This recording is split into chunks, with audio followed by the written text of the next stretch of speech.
Okay, so we start with a character design, and you can start character design from the story to character. So you have a story, and then you have to think about what kind of character there will be, or you can start from character and then design or integrate it into a story. In any ways, we need to know who are the characters, and if it's protagonist, then he will be important in the story. But we need to know who is the main character, and that will influence the design of our character, of the protagonist, and in contrast, the villain that is going to be in this story. Another case is that when you don't need to design in detail the characters, you just have to choose a style in which you are working in. Especially it's used for motion graphics and expo animation, where you don't have to show personality of the character, rather the stylistic choice. In this case, you can just use simple characters without very complex design. And the third case, you can have the crowd, the group of characters that symbolize one idea in the story. This could be social or philosophical animation or film that you're doing, and in that case you don't have to design to make a different design for each character, but rather treat them as one, so you can simplify it. And the most important thing in this case would be the way they act, and possibly the stylistic choice you choose that describe the mood and the story. So they all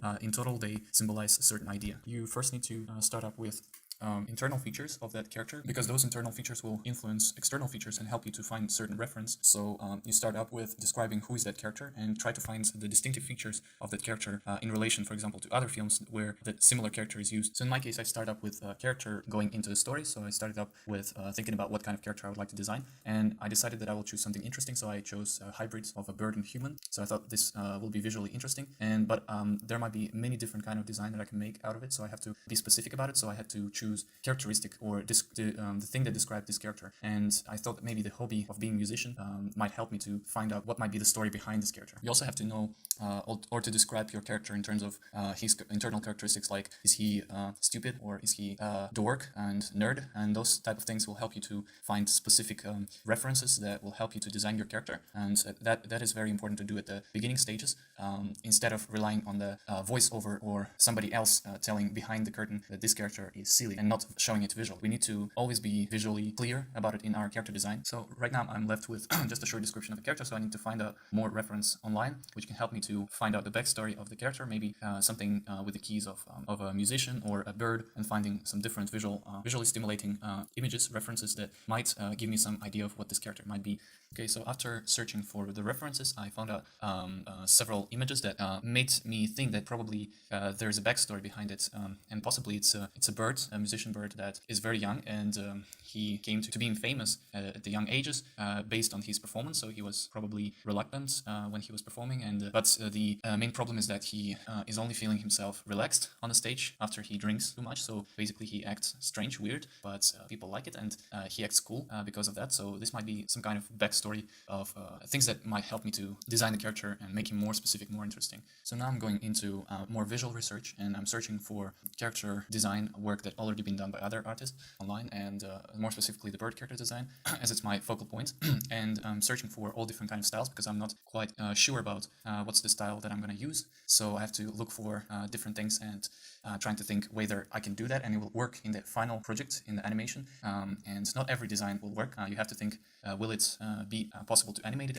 So I'm searching for all different kind of shapes as well, thinking about what can characterize the character visually through different shapes. So I'm searching all these references, and then I can go into design, because my character should be quite flexible and be able to move his arms and legs, so that this design doesn't work. This design works more for illustration, for logo design, etc. And in my case, it is not suitable. I chose this design and this design because it looks more realistic and semi-realistic and stylized. In terms of characterization, I need to look for different aspects of the references that I searched for, in terms of questioning it, whether maybe this shape of the face will work with the character that I'm designing. What about the expression of the character? Maybe it's suitable for my character design. Or what about the specific parts like a beak? Maybe the beak of this bird is nice, and because it characterizes this kind of angry or very cool kind of dude that I'm designing, and as well as hair, feathers, and all these kind of aspects that might be in my design. And I'll talk about it later, but you also have to find the point of exaggeration. In my case, I thought that because it's going to be kind of stylized and not so realistic, but still have a kind of realistic anatomy, so I thought that maybe I need to exaggerate certain things. In my case, probably the beak will be exaggerated, as well as eyes, because I want to make it look cartoonish. So that's the part I'm going to exaggerate. So now I'm working on the sketches of the design. So basically, on this stage, I don't know completely what it's going to look like. I have certain sense in my head, as well as the experience that I have designing other characters, so I can apply it here as well. But also the references that I found are very useful to apply at this stage and search for all different kind of design sketches that I can make. So I just start with everything that comes in my head at the beginning without any kind of logic behind, except the reference that I found. So I started up with different variations. Of course, 2 is not enough to be very concrete and sure about your design work, but for this example, it's fine. But when you do your design, it's better if you also take each part and deconstruct, maybe taking just a face and trying to design just a face separately, and then going into a body specifically, and etc. But you have to be sure about what is the main thing that you would like to detail. If you will have your character with facial expressions and more kind of realistic anatomy, then you probably have to design the face separately and find the different kind of ways to arrange eyes, nose, etc., and different kind of proportions that you might find interesting, and try it and see what you can come up. Of course, we need to have a backstory as well as the world in which he's in, and in my case, I don't have any story or even sort of backstory behind, so I don't know exactly, and I'm quite unlimited in terms of what I can design, but I already came up with a certain stylistic choice, and as well as shapes and characteristics. So it's very important to start with the simple shapes, just like we talked in class. Think about shapes and what they make your design look like. So you can start with simple sphere and cube and little legs and arms, or maybe an oval and little legs and arms and head like this, or a huge head and small body and little arms and legs. And all this will describe the character and visually make it either young or old. And you can also add attributes like a head or glasses, etc. at this earlier stage. Just like shapes, you also have to think about the gestures of the character and put him in certain poses that will describe that character. In my case, I posed this character bird into playing just because of the story. But in other cases, you might put your character in kind of defining pose based on your story and based on the definition of your character. If you're designing an old grumpy character, you can put him in this kind of typical old pose, old people pose, crunched with a stick. Or if your granny old character is maybe a superhero, Superman, you can put him in a Superman pose and think about how he will be in that kind of unusual pose for him. For beginners who never drew gestures or who never thought about gestures, try to think about what it's gonna look like in your head, or you can stand up and actually make that pose by yourself.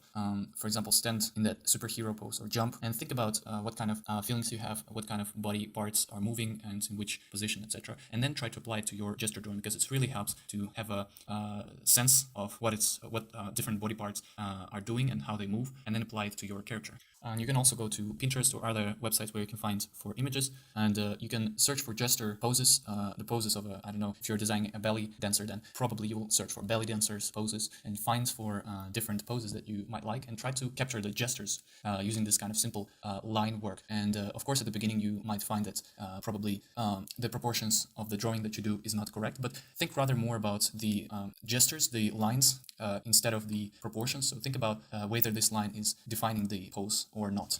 It's very important to start simple, and especially the beginning stages, if you never drew before, it's not a problem. Just start with simple shapes, and this is a very common practice to see visually what, for example, an animal, for example, a cat or a horse, will look like using shapes, and apply it in your work. If you're designing a character, think about those shapes. For example, the body might be a box, the head might be a circle, the arms just sticks, etc. And just experiment with those kind of simple shapes. It will give you a lot of different variations, a lot of different ideas. And then if you are solid about that, you can go on top and design more detailed work applying the anatomy. If you're not sure about the anatomy, you can also Google it or go into Pinterest and find a certain idea by the keywords. For example, my case is wing, and I'm searching for the anatomy of the wing and apply it in my work. But of course, it's important that you limit yourself, and if you think that the style of your animation is going to be more cartoonish, so maybe you shouldn't go for very anatomically correct work, so you don't have to search for clear anatomy. It's good to know, but it's not very important to apply, so limit yourself. If you're stylizing, go for that style instead of searching for all kind of reference, a lot of other reference that do not apply to your work.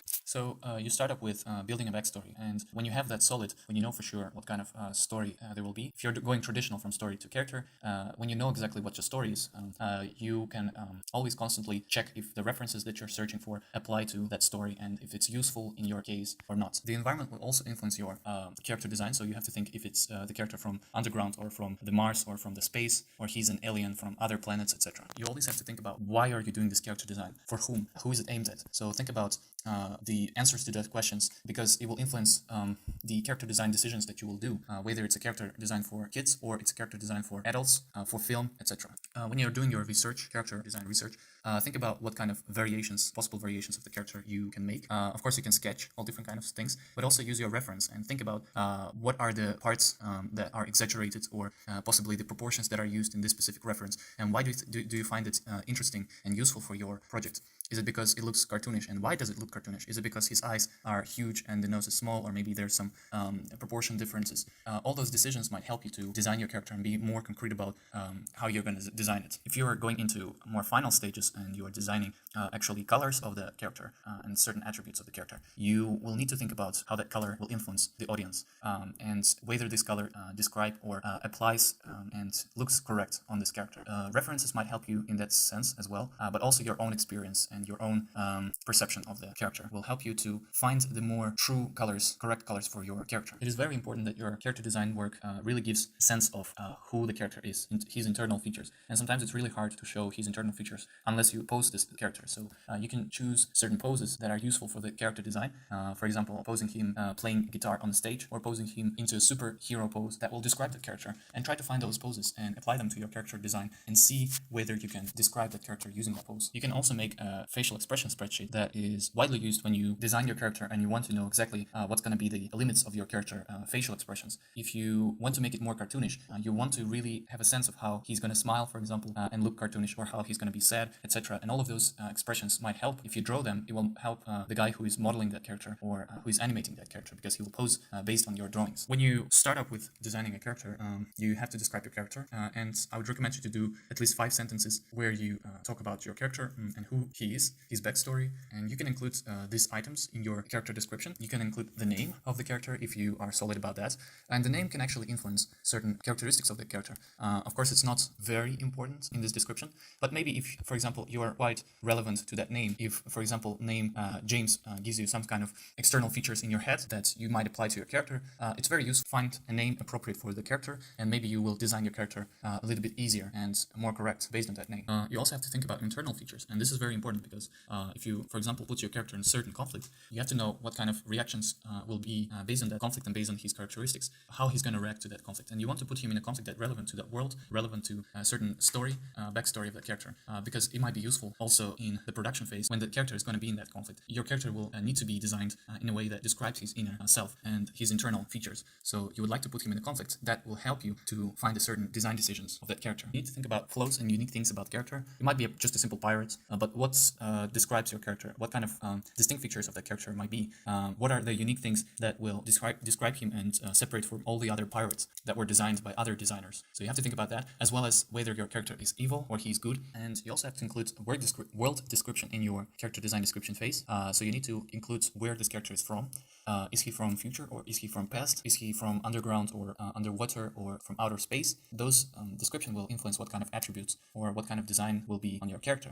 Internal features that you found out for yourself will help you to find external features. And this is a visual research that you do. At this stage, you find some references and possible shapes and mixture of different ideas of designs might help you, as well as the style might help you to find external features of your character design. At this stage, you can start to explore all different kinds of ideas based on your reference that you did, as well as the research of internal features, as well as the description in general of the character and story. In order to be loose, just start with anything that comes in your mind, and then see how it works, and then maybe redesign your work and search for other possible things. But start very rough, from simple shapes or from simple ideas. So I constantly look at the reference and try to substitute, for example, my beak of the character with other different beaks, and see whether it will work, or should I exaggerate the beak or exaggerate the eyes, and see whether it applies to my story, my character. If you're not sure about your stylistic choice of the character design, you might start with simple sketches, and then maybe if you have some kind of idea that you think that your design that you do look stylized in a certain way, you might find certain similar ideas that you like based on your sketches on Pinterest or on other websites, and then apply it to your work. For example, you might find some kids character design work and see if your style applies, and try to look for those reference and incorporate in your research. It's very important to draw your character in different poses, especially characteristic poses that are going to be used in your film, because you want to see whether your character design will work in all these different situations, as well as animator and designer modeler that will model it in 3D will have to know whether it's going to look the same and whether it's possible to model the character in this way. It's also important to draw facial expressions of the character. You want to see whether your character is looking the same or have the original sense of your character design in all these different kind of poses. It also helps the animator when he's going to animate facial expressions, especially if it's in 3D, to make it look legit and close to what you drew. Finally, if you're designing your character for 3D, you want your character to be drawn from side view, from front view, and from 3/4 view, because the modeler will need to know how it's going to look from different sides, model it appropriately to the design work you did. Different big studios also use a sculpture of the character design so that modelers can turn around and see how it looks from different sides and model it correctly. Right now you can also sculpture it in 3D and just using a computer, and you don't have to use traditional materials, so it's a lot easier and practical. So this is basically the whole pipeline of character design work.